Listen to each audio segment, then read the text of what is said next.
Christian parenting. Hello, Courtney. How are you? Greetings, Steph. I'm good. Do you ever curl just I think we talked about this last time. I'll get the front pieces done and I'm like, I'm not sure what's going on back here, but there's a couple of front pieces curled and then You do look very nice. We did talk about this last time we recorded because we both had only done the front part of our hair. Yeah, that's right. I think But I made it all the way around my back. entire hair today. Yeah, and this is funny. I really don't look in the mirror. This is so terrible, but you just get busy. And so like when we turn this on, we're looking at ourselves. And so it's like the first time I've seen a mirror technically. And I'm like, what's happening up there? So like looking at myself. But also I need you to know, have you ever had a tag in your shirt and you're like, I need to cut that out before I leave, right? Yes. Okay. Literally, well, this morning, the other night, I was at my mom's house and I was like, Mom, not to be like a 5-year-old child, but I need you to cut the tag out. Correct. Because I would like cut a section of my hair out if I did it myself. So I pull it around front because I have ADHD. I'm like, I won't forget it if I pull it around front. And I was doing like 9 things before I left. And so proceed to forget, obviously, and then go to the Nothing But Cake store to get my friend a cake. And the sweet girl doesn't say anything. It's sitting there. I get in the car and I see it. I'm like, oh my gosh, she had to be like a sweet little old lady. She should have said something. Amazing. That's funny though. You know, humble pie on the daily over here. Yeah, well, happens to the best of us. Mm-hmm. Welcome to middle age, folks. Well, okay. So I feel like people should. So basically, as executive director of Christian Parenting, host the Christian Parenting podcast, and host of Pardon the Mess, we're in communication a lot. A lot. Mm-hmm. Like we chat frequently. And basically, we were chatting, a couple of days ago? Yeah. And just said, we should just get on a podcast and talk about all the things that we're struggling with and our friends are struggling with. And yeah, the things that are fun too, not everything. Yeah. That's hard. I agree. Yeah. So we're just kind of here to talk about, I don't know, your girls are older than mine. But so let's start when you're like, what are we going to talk about? I don't know. What do you want to talk about? I know. Literally, we did get on. We're like, so what should we actually focus on Christian today? parenting? Something in that realm? Something in there. But I was like, you're like one stage ahead of me. Because my oldest is middle school. I still have 2 in elementary school. Yours are in high school. So you're just one step ahead of me. Tell me, let's start with like, how has your parenting changed from where I am to where you are now? Because you have one about to graduate too. Well, on a funny note, like my kids, and I have an interesting story because I've had some medical things, but I feel like when they were younger, elementary school, I was like going. I mean, I wrote a book about laughing. In this house, we will giggle. And we were like doing all the things. And I was room mom and I was the, soccer mom, the cheer mom, and really fun. And just like the fun level was up. The engagement level was up. And around middle school, I was like, they don't really want to be around me. And I'm very tired. And I started like in some ways I disengaged, but more of just like realized that it was not possible to do all the things. And freedom came with that to be like, well, I can't do it all. So why am I killing myself to be all the things all the time? And so I think some of it was healthy. Some of it's healthy to start dialing back. And then some of it was like, I think I'm just tired. And I did have a good friend say, don't forget to be the fun, joyful mom that you were so many years ago. And I'm like, God, it's so true. Because I don't know, there was a weird like mid-mom, let's call it a mid-mom depression. Those middle school years, I was like, I got a dog, COVID hit, I was feeling like crud, and I just hit the couch for a few years. But now as high schoolers, I'm very much aware that the time is slipping. And I've got one graduating this May. And so I'm back engaged. Like we're just doing all kinds of silly stuff. I'm like, y'all want to have all your friends over? Okay, awesome. Where before I would have thrown a fit about bringing the Gatorades to the cheer thing or having the party. And now I'm like, I get to have the party because I don't know if this group of friends will ever be here again, which is so sad, but it's true. It's giving me a little more I get to versus I have to. Does that make sense? Yeah, it does. Well, I think what's really hard too about the middle school years that I'm feeling so much right now is I probably wasn't quite as fun as you because you have more energy than I do in general. But like we did so many fun things together as a family and activities, and like we could bake cookies and do cheesy activities, and my kids were all in. That's right. And now I'm a middle schooler and he's kind of like exactly. I roll. And that's normal. It's developmentally appropriate, and he should be focusing on his friends, and I totally expect the eye rolls, but there's a balance there between do I like totally you can't totally give up and be like, well, we don't do family things anymore, but just not taking it so personally. And you Totally. kind And of I have to dial back remember, anyway, but it's hard. yes, I remember Sissy Goff saying, I'm going to botch this up, but she basically said for daughters, and this is probably true of sons too, but like when they're pushing away, that may be their actual signal that they're wanting to pull you in close. And I'm like, we are not mind readers. How are we supposed to know when they storm off and slam the door that this is the day they want us to actually come in and ask them what's wrong versus give them space? And so that's where I think it's tricky is there's a natural separation happening, which I'm feeling that is like there's some healthy separation going on. She's going to be ready to let go before I am this year. But there's also like creative ways you can still engage with middle schoolers or even elementary kids to go like it used to be so cute. We'd all go to the playground, we'd all play, we'd get our Chick-fil-A milkshake, and the day was a good one, whatever it was. So now it's more creative to figure out, like for one of mine, she loves music, like loves it, musicals. So she made me a playlist and now we listen to those together. Another one, we're so into acai bowls, like we can't get enough. We're like the connoisseur of acai bowls in the city. Like we have our favorite Nautica bowls. Love you. This episode is sponsored by Nautica Bowls in Keller, Texas. But so like I think you, especially I imagine with boys too, you're like, okay, if you don't play the sport they play, how do you still engage with them in a way? I don't know if you play their video game or how do you do that with boys? It's so hard because I grew up with two sisters and not a super sporty dad. And my boys are super into sports and I don't know how to play football. Yeah. I just don't. Yeah. I cannot figure it out. I try. We watched the Vikings game last night and I know when to cheer. I know when something good happened, but I don't know any of the rules. And so nor do I want to. Like, dude, I know I really don't want to either. I don't actually know. Both my boys play baseball. I don't really understand what's happening. And I'm trying with that one because they're actually playing. But with the football, because I don't know, like it is kind of fun because they explain it to me. Yeah. And Let I me still don't rephrase get that. it. I want to watch someone play football. I just watch football games with like this. I'm so glad I'm a girl. Like I literally was not built to be shoved. No one needs to pat me on the booty. No one needs to pummel my helmet into the ground. I don't want to sweat. Like I just am like, Lord, you knew that I was not supposed to be a football player, but they just live for it. It's crazy. They really do. I mean, like my boys love, and my husband loves watching football. And I like watching with them. I really do. I just don't know. I don't know the details, nor do I know if I really need to know the details. It's good enough. Then my boys get to explain it to me and we get to have conversations while watching football. And they kind of poke fun at me a little bit and it becomes this playful little thing. And then there are other things that we bond over, like all the books they read, and they're big readers. So that helps. That's awesome.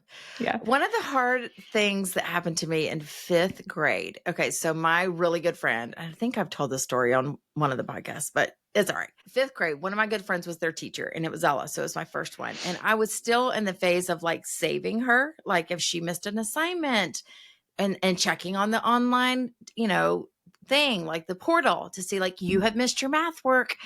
And I was exhausted because, first of all, I don't even understand 5th grade math, nor, you know what I mean? And she was like, you need to back up. And I was like, what? And she was like, no, really, the quicker you back up and let her handle this, she's got to be ready for middle school where you're not staying on top of it. She has to stay on top of it.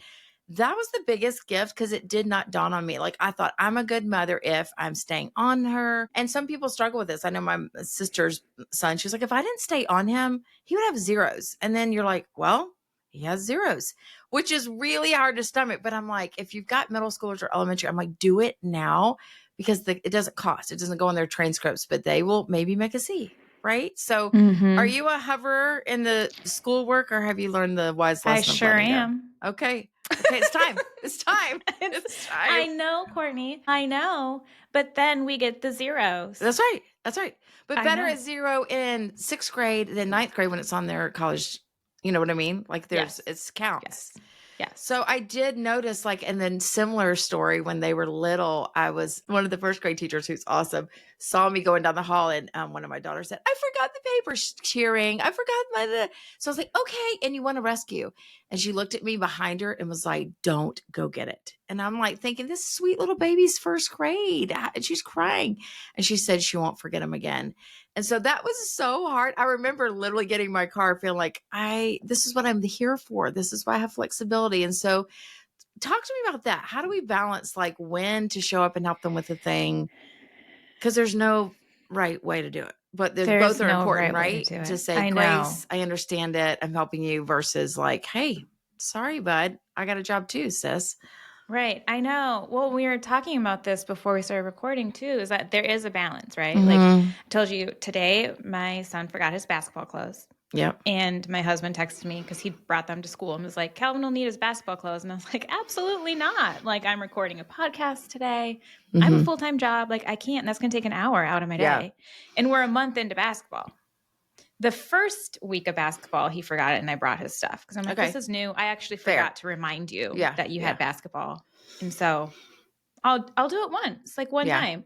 And I was like, we've been doing this for a month. Like, and Yep. he has a PE uniform that he can wear. Yeah. And so Yeah. it's Yeah. not like I'm setting him up for absolute failure where That's he's right. going to be like, oh, what do I do? Like, there's an option for him. I like that. And Might I not like be his weighing the favorite option, but it's stakes. there. Like, Yeah. say it was the state finals and you're like, you can't play. I mean, that's probably something that you're like, you know what, I'm going to help you out. But if Right. it's like a practice and he's a little It's just embarrassed because practice. yeah, I think you Yeah. did the right thing. You did the right thing. Absolutely. One thing I think that, do you have any kids with ADHD by chance? Because I have some. I do not, but I have one that is very close.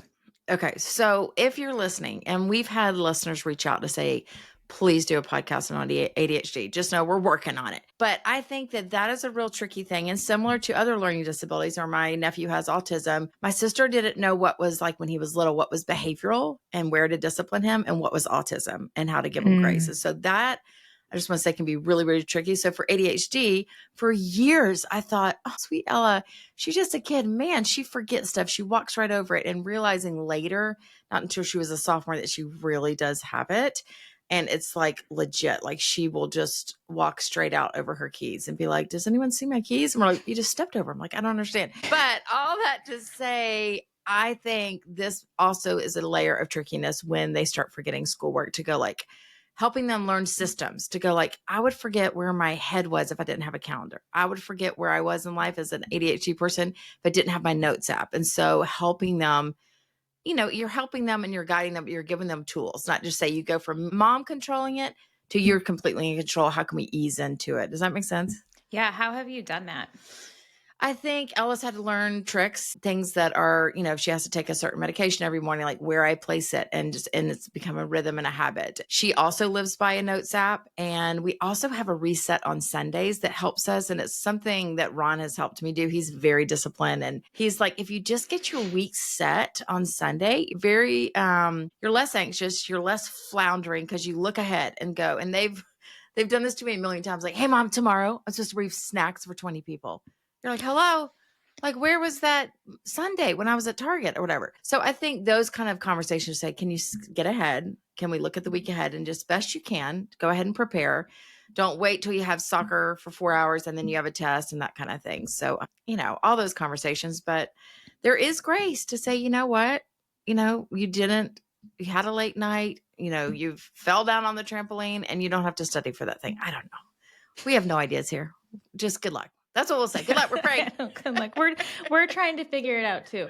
I feel like one thing that's really hard is, so you have one going to college. Like, what have you done to kind of let go and not hover over her like basic life skills? Like, she has to really do her own laundry. Like, no one's gonna save her from that anymore. Correct. You know, Some like, how have you done areas, that? some areas I have crushed it, like laundry. I don't know if it's just because I didn't want to do it.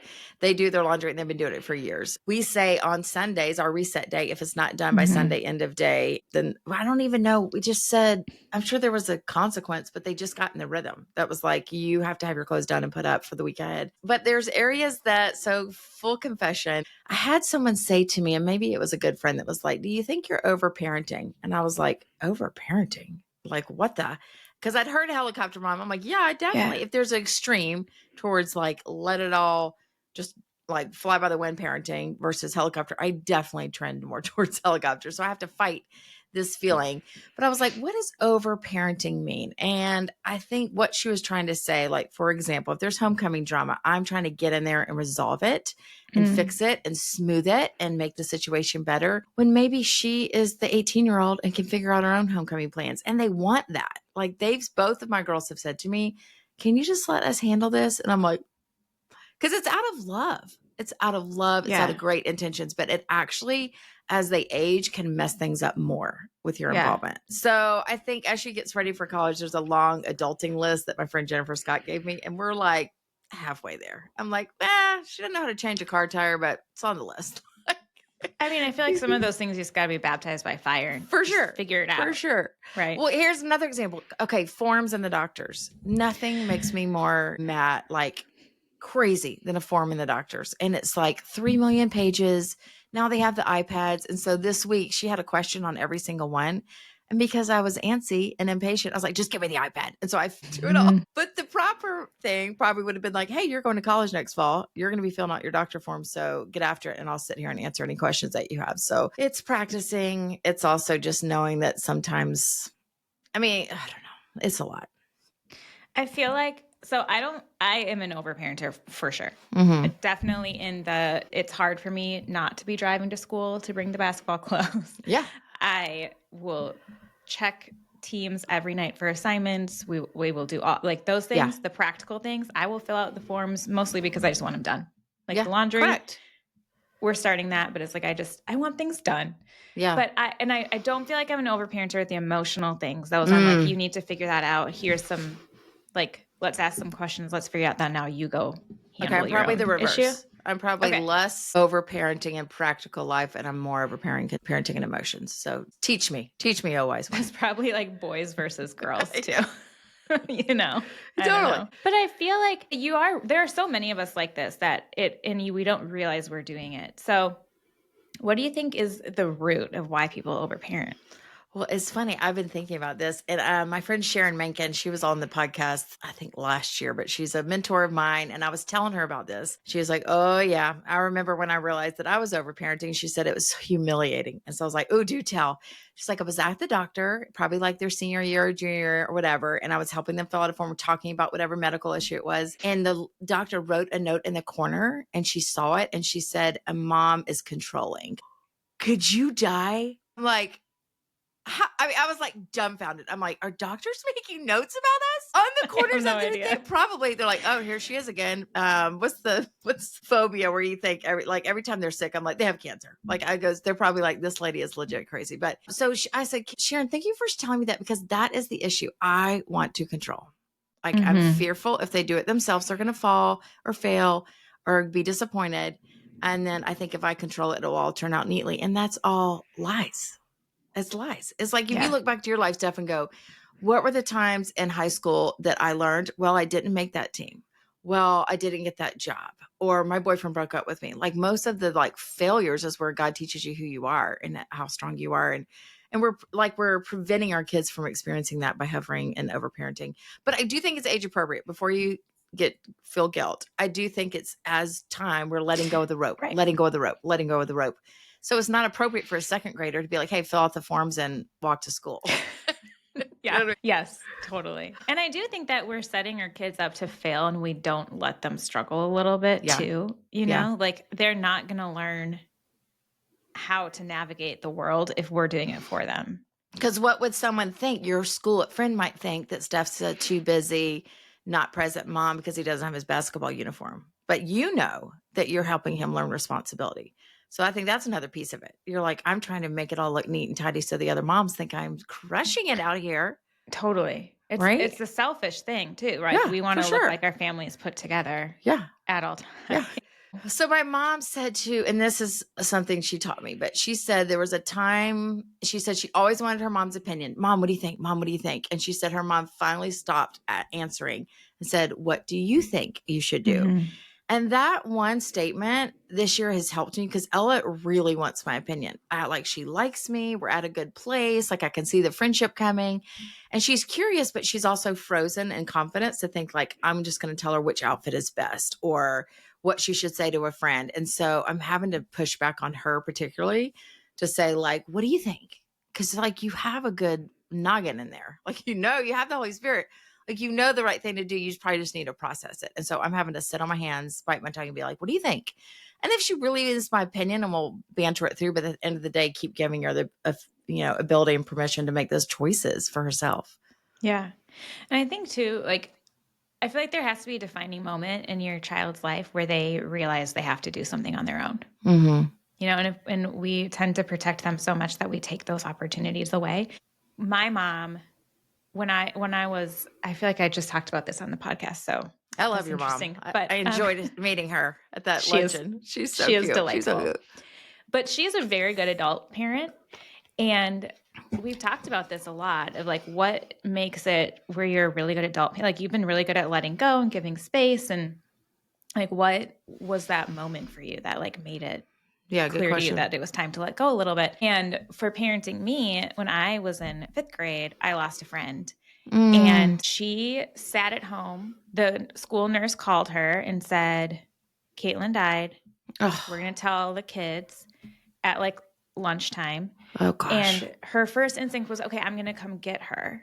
And she said, no, she needs to be here. Like, we're going to tell her. Wow. And then you can come get her at the end of the day, but she needs to be with her classmates right now. Wow. And so my mom had to sit there all day just waiting and just saying, like, you're right. Oh. Like, she needs to be there, but like, I can't fix this. But gut-wrenching to make it think of the better. pain that your child is feeling and you can't be beside her. Yes, that's it. She was like, that was like for my entire parenting, like I can't be everything to my kids anymore or ever. I never have been able to, but like that was the moment for her. And Huge. obviously, hopefully no one has to go through that because that's not the type of moment that you want. But little moments that feel so huge to your kids. Like I didn't make the team. Yep. Like you said, or I got cut or didn't get invited to the birthday party. Yeah. My friend group kind of kicked me out for whatever reason.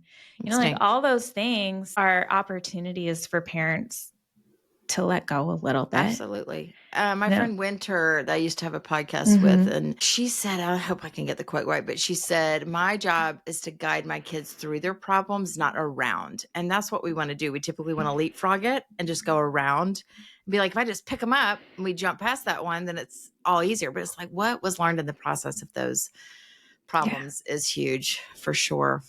When you even look at the way Jesus mentored his disciples, like he didn't just tell them like, okay, here's what you need to know about following me. Here, like the rules to the kingdom, like I'm going to list them out for you and follow these things and you're going to do great. Like they floundered. He taught them in very confusing parables. Questions. He had great questions. So many questions. Like, what do you think about that? Yeah. And makes them think. Yeah. Right.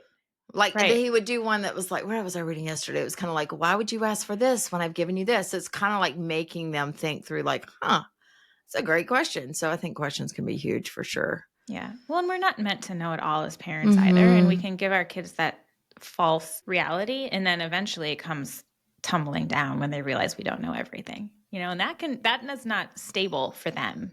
Okay. I have a big confession. This is the time. Okay. I've been sleeping in the morning so much, y'all. And here's the thing. I feel horrible about it.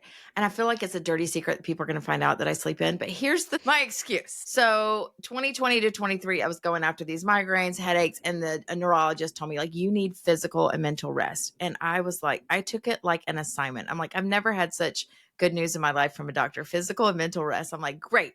Turned off the podcast, stopped working. Got on Instagram when I feel like it. And I literally finished Netflix. Like I literally laid on the couch and like my brother and I talk about in an upcoming episode about how that's kind of atrophy. It's like I didn't use any of my brain muscles or my body muscles. And I just kind of fell into like a sloth, which was good. But I did realize how much sleep I actually need. Lately, I've been staying up till 3 or 4 because of my hormones, trying to get that in control. And then I won't sleep. And then I know if I get up at 6 with the girls, that it's going to be a headache day and I can't do my work. So I'll sleep until 9, whatever. But I've missed a lot of their mornings for a long time. And they're like, Mom, we're good. We're up. Like we wouldn't even see you, but they know how to make their breakfast. They know how to make their lunch. And there's massive mom guilt. I'm just saying there's areas of time where you think I am significantly bombing this or I am letting them down. And I look at them and go, they're functional adults. Like they can get up because of my quote neglect or like I don't know, what would you call it? Non-presence in the morning. They can do a lot of stuff. Now, should I get up? Yes. Would I enjoy more time with my kids in the morning? Yes. Could I help them make a breakfast? Yes. And I'm working on that. But that's an extreme example just to say like, hey, don't beat yourself up if, I don't know what another scenario would be. Like, like they have to make their lunches. Like, look at them make their lunch. They got this. Yeah. Or, they have to eat in the school cafeteria. It's okay. It's okay. Well, even being a working mom, like my kids, when they come home from school, I work from home, but like I'm not available to them. Yeah. Like a Yeah. little bit, like I'm there and I'll like help them make a snack. But if they really need something, I'm like, you have to wait. Yeah. Yeah. And I wish that I could just drop everything and be Yeah. like, they're home from school and I'm 100% focused on you.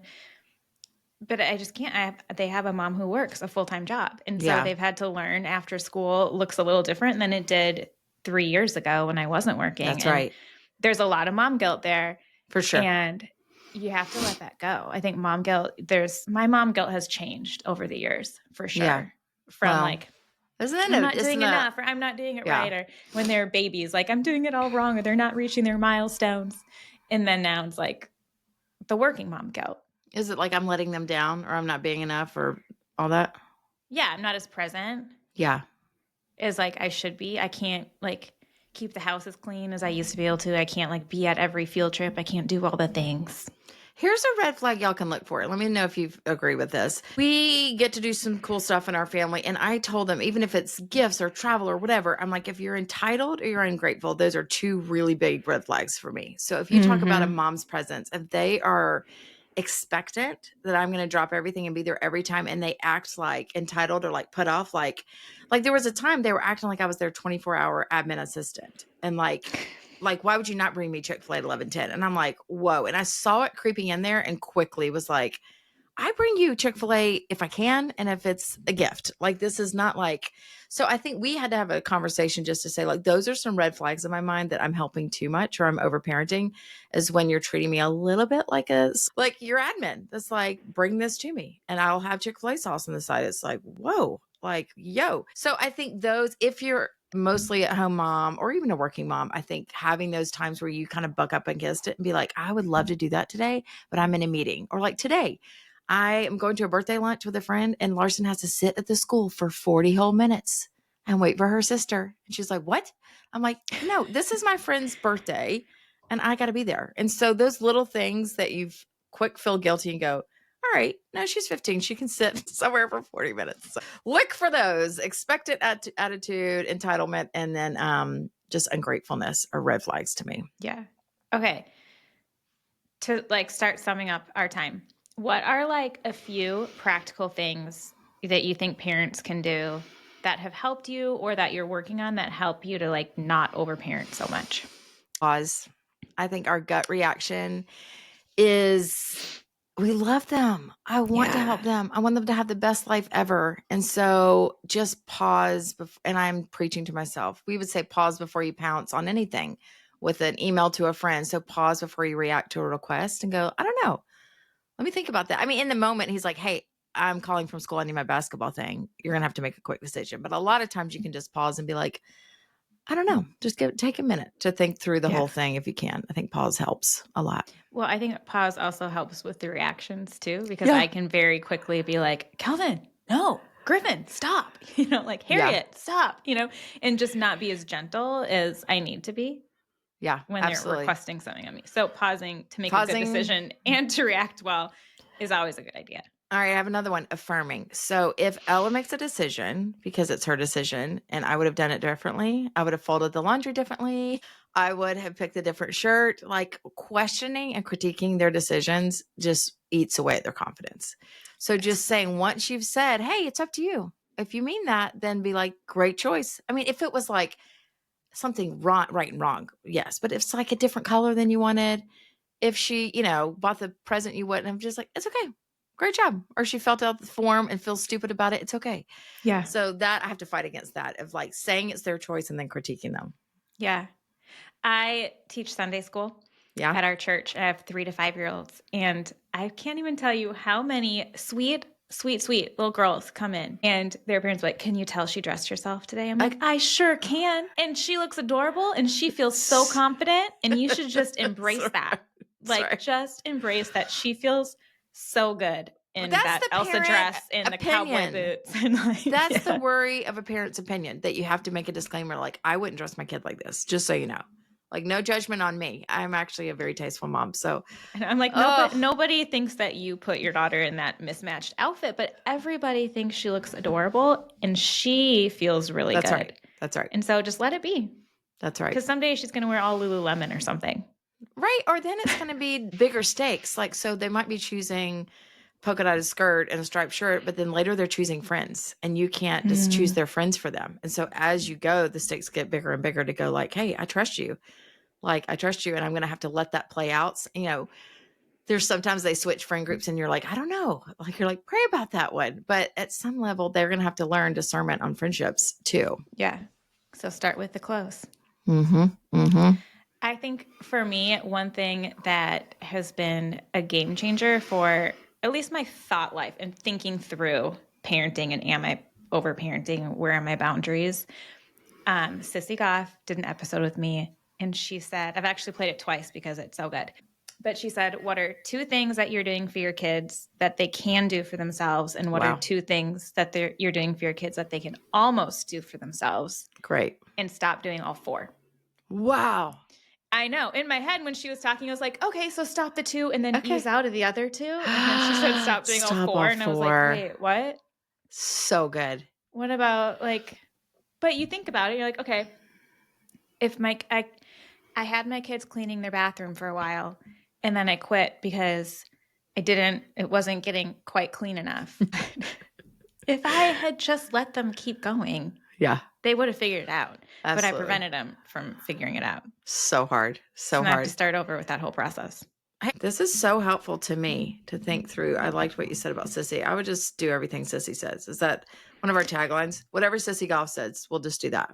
Basically. I mean, if I could have her, I think I told her, like, if I could have you in my back pocket, just like telling me things all the time, my life, I think, would be immensely easier. The problem We'd is all be overparenting less. The problem is I do. Like, we text on regular occasion and it's everything in. This is where, you know, the fruit of the spirit, self-control, folks. I'm like, I want to text her on the daily and I don't. And I'm like, I mean, we'll talk about like life and business, but not kid problems. I want to be like, hey, how's your lunch? Question, asking for a friend. If a 15-year-old sasses you in the car, just for example. Not my 15-year-old at all. No. Never. But okay, on the contrary, I will say this. My mom loved the snot out of us. And I do think if you have to lean one way, I would say overparenting in an over-loving way, they're going to be so grateful. And so if you look at the extremes and go like, if I just hands off, you do you, boo, go figure out your own life.